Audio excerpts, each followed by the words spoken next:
de la surdétermination. Alors ça, c'est un mot un peu compliqué, mais ça veut dire, si on le dit en termes simples, qu'il faut beaucoup de ruisseaux pour faire une rivière.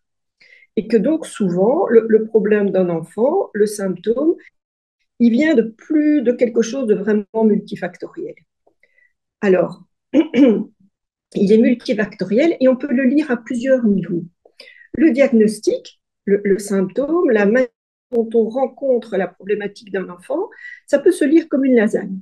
Au niveau de la demande, au niveau du système dans lequel vit l'enfant et de l'histoire de ce système, au niveau de ses capacités ou difficultés d'apprentissage, au niveau d'une éventuelle psychopathologie et au niveau qui n'existe pas toujours, mais qui est fondamental quand il existe, d'un très gros trouble éventuel de l'attachement et même d'un traumatisme développemental qui peut envahir tout l'espace de développement.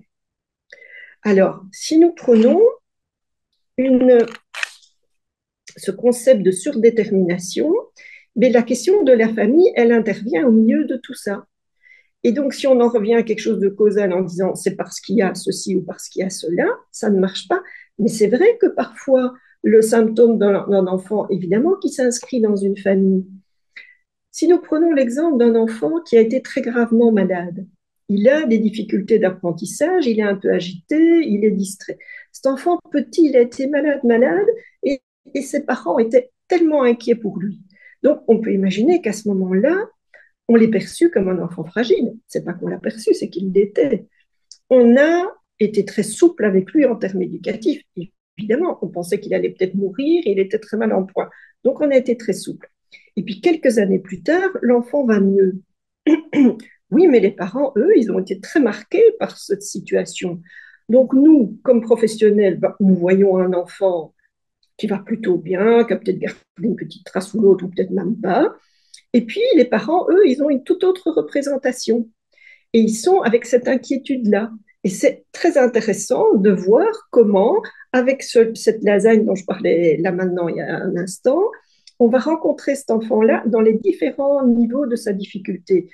Donc les parents, ils vont venir vous dire, écoutez mon enfant, il faut le protéger, il faut le soigner, il a vraiment des difficultés, il est vulnérable, il a tel trouble, il est sensible, il est ceci, il est cela. Puis vous, vous allez peut-être avoir une vision tout à fait différente de l'enfant. Non, pas du tout, c'est quelque chose comme ça.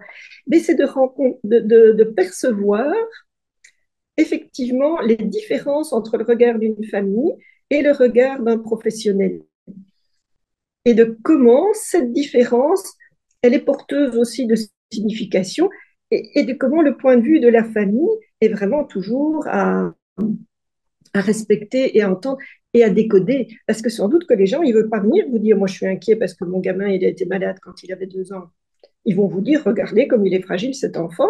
Vous allez vous dire, pas du tout. Mais si on comprend l'histoire familiale, alors on va pouvoir rencontrer quelque chose de lui, de sa représentation et de la représentation de sa famille.